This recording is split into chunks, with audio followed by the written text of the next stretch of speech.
everybody, and welcome to Jianxiao Pier here in Qingdao, Shandong Province, China. It's a Tuesday, would you believe it? It's a Tuesday though in August, so the summer holidays are in full swing here in China. And you definitely would believe it. This is crazy for a Tuesday. It's literally a Tuesday morning and this pier is absolutely rammed full of quite literally thousands of people all the way down towards the beach. There is so much people, it's quite overwhelming actually. But behind us is a beautiful shrine, and today we're going to give you guys our very first impressions of Qingdao. It's a school holiday at the moment, so of course everybody and their grandma and their families and the children, everybody will be out and about on this exact pier to buy ice cream and maybe buy some bracelets or some shells. There's people selling all sorts of things, predominantly though bracelets and shells. But yeah, this is an absolutely beautiful day. We're so fortunate to have a nice day. It's not direct sunshine, so you can actually walk around quite nicely. It's not too hot. You're not gonna get sunburned, but you can cover a little bit of ground. And wow, the views here are just absolutely insane. I don't know if you can see that here in the distance as well. There's some army boats over there, so I suppose there might be like a military base of sorts. And other than that, everybody is here to enjoy themselves and just enjoy their holiday. There's lots and lots of people going for swims as well. So sort of there in front of this skyscraper you can go swimming and you can take boats here as well. There's some people that are taking like motor boats like these ones here that you can rent, and there's some like Ferrari and Lamborghini looking motorboats in the area as well, but I don't know where you can rent them. So yeah, it's a crazy day and we're super stoked to be here. Absolutely beautiful, guys, to see just how kind of relatively undeveloped the skyline is here. It's actually very, very German due to the German occupation that was here in Qingdao. Now the population as well of this city sits at roughly around 9 million or so people, and just off here in the distance you have the beautiful Qingdao TV tower. I'm sure an absolutely beautiful view from the top of that over this beautiful bay as well. There's plenty of stuff going on, guys, and I cannot simply believe the sheer volume of people. Like, this is absolute madness. I've never seen this many people actually on one pier in the middle of a city. It's pretty wild. It really speaks for the integrity of this pier, no? Yeah, 100%. I can't imagine how many people have just passed through this pier in the last few hours, because it's a never-ending flow. People are coming and going quite literally constantly. But hey, welcome back to China. What more can I say? You also have the developed part of the city here on the left. It kind of seems like here on the right is like a little bit lesser developed, like old town, yeah, old core of the city or something like that. And then to the left you have all of the skyscrapers. So this might be like the new part of Qingdao, which it looks really, really nice. I'll have a look at this. Beach here is quite literally full, hundreds and hundreds of people. Now I don't know what exactly they're doing. I think they're actually collecting shells, but they could be collecting shells or different random little sort of like sea snails or whatever that's clinging on mussels or maybe clinging onto the rocks. It is something I've never seen, to be honest, before in my life. Usually a beach like this somewhere in Europe, it's going to be full of probably sunbeds, and if the weather is decent like it is today, the water will be full of people swimming and stuff like that. But here it's more focused, I think, on the water sports. So you've got jet skis, boat tours, everything else, and down here on the beach people seem to be passing time by collecting shells that they will probably be making things like bracelets or jewelry out of. It's very interesting perspective and definitely a different one, and it's kind of almost like a culture shock, I think, for both of us. Yeah, not a single shell will be left uncollected. I want to say this beach will be combed over and over and over completely, like there's nothing left. There is a swimming area, however, here on the left side, but it's just like a very sort of small area. I don't know if it's maybe to assure that it's like safe to go swimming or something like that. I don't know. Yeah, that's what it seems like. So they have a section area over there that's like cordoned off. It's like loads of sort of flotation devices that are put in place to block off a section of the water so people can swim peacefully. It's nice. It's actually a nice thing to see. And over here on the other side of the beach, it's the same again, absolutely swamped, full of people on the rocks, taking photos, collecting whatever they can. It's proper crazy. This is a Tuesday? What's the weekend gonna be like here? Oh, it's gonna be absolutely insane. I'm kind of wondering if it's like low tide at the moment, and that's why you can even walk out this way. Because I saw upstairs on the pier it says be careful of the water, high waves and stuff like that. So maybe during certain periods of times the water might be a lot higher, maybe like same level as the pier or something like that. Qingdao really feels like a proper seaside town, seaside city. There's so many families out and about. You've got people playing football, people just out with their families, enjoying the good weather and enjoying this seaside atmosphere. And can we stop to appreciate just how beautiful this is? So a lot of the architecture here in Qingdao is very reminiscent of Central and Western Europe. And this building here in particular is just it's kind of stands out because you've got the beautiful red brick, and then you also have these very uniquely designed windows as well, like you would see anywhere in Poland, Germany, Czech Republic, pretty much anywhere in Central Europe. It reminds me a lot of Hamburg, actually. Yeah. From Hamburg there's a lot of sailors that used to go abroad to do international trade, and this kind of really seems to be similar to the buildings that you would be able to see in Hamburg. 100%. Where the sailors are from. Yeah, very, very similar vibe to it. Qingdao. I'm your fans. Can I take a photo with you? Yeah, sure, of course. of course. Hello. I have watched a few of your videos. Oh, I nice. like you very much. Thank you, thank you. You want him to take Welcome the to picture? China. Oh, it's Thank okay. you. We take a selfie if you want. Here. I have to turn it around. Nice. He has long arms. I have long Easier. arms. Yeah. Thank you. Welcome to China. Thank you. Can Here we you also go. take a picture? Can we take one as well? Okay. Thank you. Make it wider. Oh, there we For go. Instagram. Great. Nice to meet you. Have a nice day. Thank you so much. Thank you. Nice meeting you. Bye bye. Have your day. Bye bye. Thank you. Bye bye. Oh, so cute. How lovely are they? Like I said, guys, people here playing football. There's plenty of like sort of fried, like seafood is a thing here, obviously in Qingdao. Seafood and the beer. So you can definitely get the smell of like fried seafood everywhere, and it's actually very nice. You've got the saltiness in the air from the ocean water, and then you also have the smell of seafood. This is my type of place, if I'm being honest. It actually reminds me as well of being back home in Dublin. When you go to the coast in Dublin, you get the smell of salt and also the smell of the chippers. So in Ireland we have something, Ireland and the UK, you've got chip shops everywhere along the coast, and you can get deep fried seafood with a nice cold pint of beer, and it is heaven on earth. And I think we're gonna have to do that before we leave here for sure. The weather is gorgeous. We're very, very lucky because it's August, so it is still rainy season in most of Asia right now, but we are absolutely blessed with beautiful sunshine today. Helium. Look at those. How many balloons can you have? I love Qingdao. Whoa.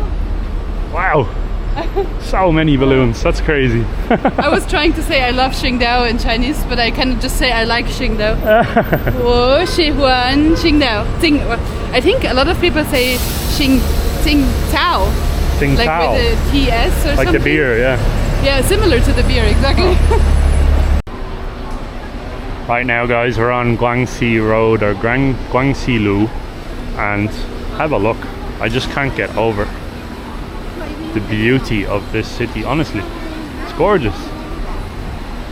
It's one of the, apart from that pier where there was just an unbelievable amount of people, apart from that one section, this is a very chill and very nice atmosphere. And like I said, the buildings everywhere here, I've never seen this. Like, this is, I think, our 5th province now that we've actually been in China. And out of all 5 of the provinces that we visited, this here has to be, or this city, the city of Qingdao, has to be the most unique in terms of how it looks. Kunming was very nice and very unique looking, but it Kunming felt Chinese. Yeah, of course. Dali felt Chinese. Qingdao feels Chinese because obviously everyone here, apart from us, is Chinese. We're literally the only foreigners here right now. I don't think it's frequently visited actually by many Westerners, but it has a very strong hint of not being Chinese, which is, it's crazy. It's positive in one way, and also in another way I'm like, come on, add some more China. I'm currently taking pictures of all of the buildings. Yeah. And if I can take a picture that doesn't have Chinese writing it, I'm going to send it to my parents and tell them I'm in Germany. Yeah, we can trick our parents into thinking that we're back home in Europe. This one here, for example, doesn't have Chinese writing. Yeah. I could send it to my mom and be like, I'm home in 10 minutes. Yeah. How sad. Yeah, we're gonna trick them. If I sent a video of this to my mom and said, I'm currently in Germany,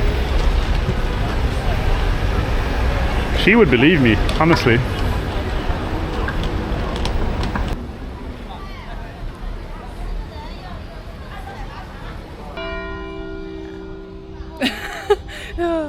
We managed to walk our way to the German Protestant church because the north of Germany is Protestant, and you can see that by the little rooster that is sitting on the top. If you have a cross in Germany on the top, it is a Catholic church, which you would see predominantly middle to south, and if there is a rooster on the top, it's a Protestant church, which you can see predominantly middle to north. And this specific church here was built or finished, the construction was finished in 1908, and wow, it is magnificent. You can even see still the green metal roof up there, which is so typical for Germany. You would see that a lot actually in the northern parts of Germany. Now I want to have a look inside, but I think Luke has other plans. Is it okay if I go inside? Okay. Not that he gets lost and then doesn't know where I went, basically. Let's have a look what we can see. Oh, I thought, oh, this is beautiful. Gegründet am 19. April 1908, eingeweiht am 23. Oktober 1910. So it was founded in 1908, and then it was basically used for the first time. It's like the ceremony to use it for the first time was in 1910. And this window is so beautiful. I was thinking that there would be like a big sort of, oh yeah, there we go. That's what I was looking for. You can see Bibles here, but these are of course Chinese Bibles, not German Bibles.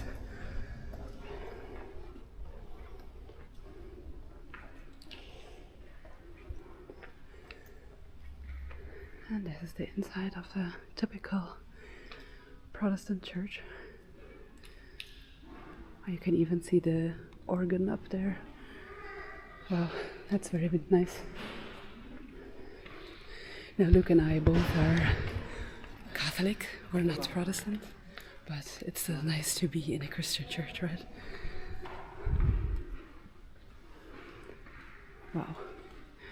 My dad's family actually is from the northern part of Germany, so my dad is Protestant. My mother is from Italy, so she's of course Catholic, Roman Catholic. But these windows are just so stunning, and they give you a really nice light in here. It does feel very German. It's nice though, it's beautiful. These windows are absolutely gorgeous. Very well kept. I love how they've preserved so much of this city. This is a beautiful church.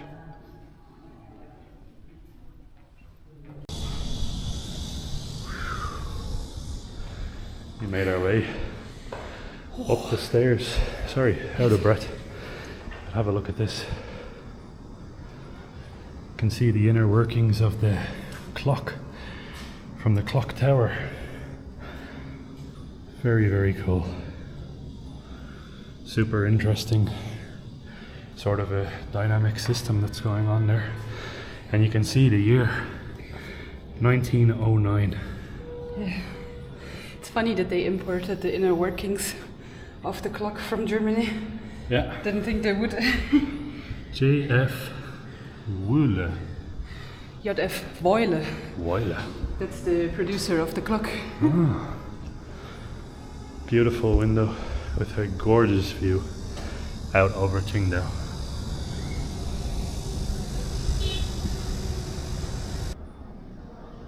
Absolutely love the ceiling, high ceilings.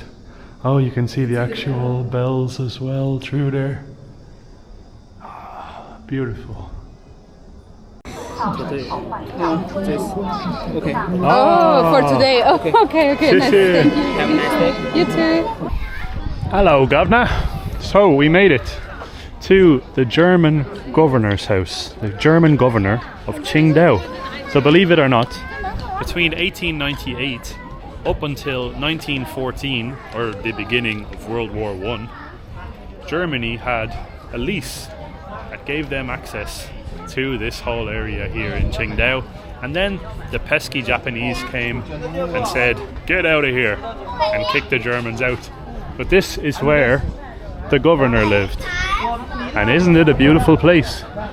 So gorgeous. The last governor that was reigning here when the Japanese came in was named Alfred Meyer Waldeck. And at the beginning of World War I, the Japanese basically came in here testing new weapons, which is why the Germans were then pushed out from their lease agreement with the Chinese. Germans are better. No one likes the Japanese. It's a nation of boring people. Look at this.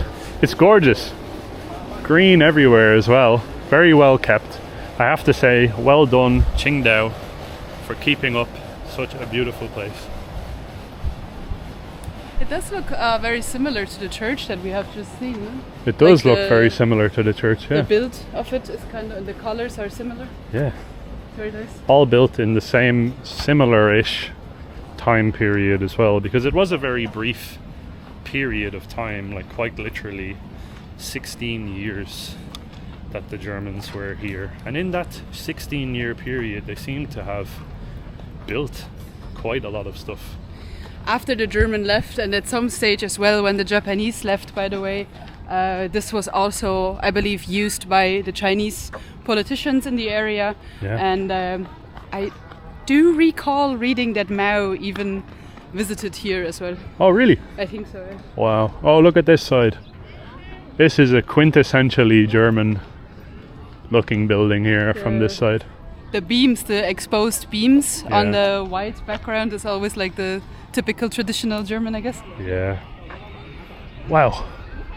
Qingdao, I have to say, quite a shockingly impressive place. Beautiful. have to say it's really funny as well, because Naomi and I just like walking through here. There's hordes of Chinese tourists, and I think a lot of them are looking at us and thinking that the Germans are back. The Germans are back. The Germans have returned to take Qingdao. I'm gonna make sure that the lease agreement will be accepted again. Yeah. Or we'll have another 16-year lease, and then the Japanese will come and take it away again. Hopefully not. Hopefully not. Well, we made it inside of this beautiful governor's house. Have a look. Not too shabby, is it? Was the governor spinning the decks? See a DJ? The DJ of Germany. DJ Steiner. I'm trying to see what make the... Drop the bass. Now we made it to the part of the building that would be considered, I believe, probably one of the entrance hall. From here you have loads of different rooms, the large dining room this way and the small dining room this way. So this here might be some sort of a entrance area, I guess you could say. And it looks very, very like, I don't even have the right word for it, like very fancy, I want to say. Now obviously this, I don't know, online this place is referred to as a castle. Now I wouldn't necessarily say it's a castle. If you see German castles, this is probably like maybe 10% the size of it, but it's like maybe a small version of a castle. So usually your guests would be walking through the entrance door here, would be walking right in. They would probably have some sort of a situation here where people would be welcomed to the governor's house and then exit to the dining room, basically. So yeah, very nice area. I'm Luke. Nice to meet you. Yeah. Hello. Very nice. I am from Ireland. Oh, Ireland and Germany. Germany. Oh, Yeah. I guess right. Oh, guess right. Yeah. From Germany. From Germany. Yeah. Oh, we're gonna take a picture. Photo, yeah. Photographer. Oh, that's nice. Yes. Nice. Here. Perfect. Nice. Okay. Thank you. Nice meeting you. Have a nice day. Bye bye. So nice. They didn't even recognize us from vlogging. Oh, they just literally wanted to say hi. Oh, that's Chinese nice. people. So beautiful. Best in the world. Yeah.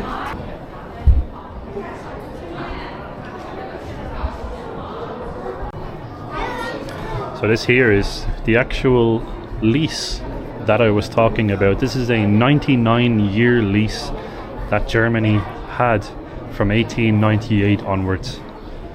Incredible to see it here right in front of our eyes. And there's nice descriptions in English and in German and Chinese for anybody to read all about it. This is beautiful. And the hallways are so grandiose here. It's just a stunning place, honestly. We have found a typical German bathroom, and actually the doorway here is also very, very typically decorated in a German style. And if you do rent some really German, like as in old German buildings, you would actually still find tiles that look like this. Maybe the bathtub wouldn't necessarily look like this anymore. It's obviously a little bit outdated, but yeah, some tiles in Germany still have this view, depending on how old the house is, basically. Because sometimes the old way of the house in Germany has to be saved, basically, so you're not necessarily allowed to renovate so much to upkeep the historical sense of it, basically. And now we made it to a housekeeper room from the look of it. The vice president in Lin Biao lived here when he was in Qingdao in 1963. So some political leader also lived here for a while, which is crazy to think in the housekeeper's room. Very nice though. It's a nice, quiet room. Oh wow, this place seems to have a never-ending amount of rooms. So many people here as well. So cool to see that all of the windows are still the original windows from basically 1900s. You can really see that it's just one layer of glass basically. At some stage, like in the 1960s I believe, Germans started building with like a double glass, and this is still like all of the original glass, so it's like real German quality, I want to say. Oh yeah, it's incredible. You have a large souvenir store here as well, and of course you need some German schnapps, some German liquor as well. Now this here specifically, it's called Kleiner Feigling, means small fig.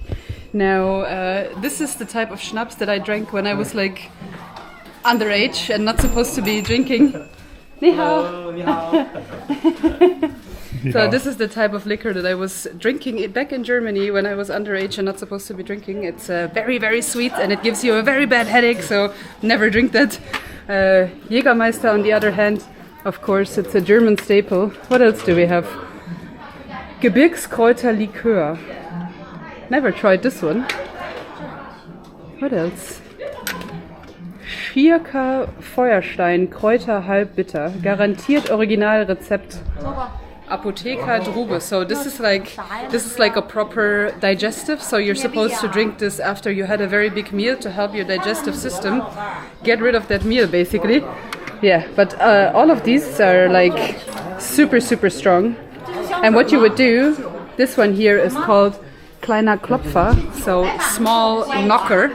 And what you would do is you would turn it upside down, and then everybody basically hits it on the table really, really hard. You open it and then you drink it in one go. That's why it's called a small knocker.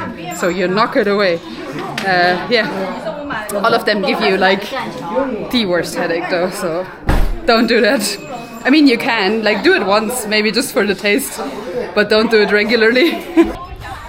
I have to say that was a really, really special experience for Luke and I. And also, this was one of the very first places in China that we visited that also offers German and English writing on all of the things so that foreigners can understand. Now, I'm not sure if that is specifically because this is a very frequented place for foreigners because it used to be a German place, or maybe because the province of Shandong just puts in the extra effort to translate things for tourists, but we are for sure very, very grateful because it made our life way easier this time around, and we actually understood a little bit more than what we usually do in the typical tourist places. Well, a fascinating day indeed, and first impressions of Qingdao so far. Absolutely love this place, I have to say. People exceptionally friendly. Yes, because it's the middle of the summer holidays right now, it is absolutely mental with how many people there are and how many people there are just sort of wandering around all of the tourist stuff. But I think it was nice to understand a little bit about the history of this gorgeous place. I am already in love with the city. It's an absolutely beautiful place, very, very special to visit. And also, even though it is within China, it feels so different. So I feel like it has like some sort of a character to it that is really, really nice. Of course, we love China, but it's also really nice to see like sort of different cultural aspects within China. And this is one part of the cultural aspect, I suppose. 100%. Stay tuned, guys, because right now what we're doing is we're going to jump onto the metro and we're going to try some typical Qingdao food and hopefully finally sample some amazing Qingdao beer as well. So stay tuned for that, guys. It's going to be in the next video though. 100%. For now, my name is Luke. My name is Naomi. We're the two Mad Explorers. And this is your reminder to keep exploring. See you guys in the next China adventure. Shishi, thanks for watching. Bye bye.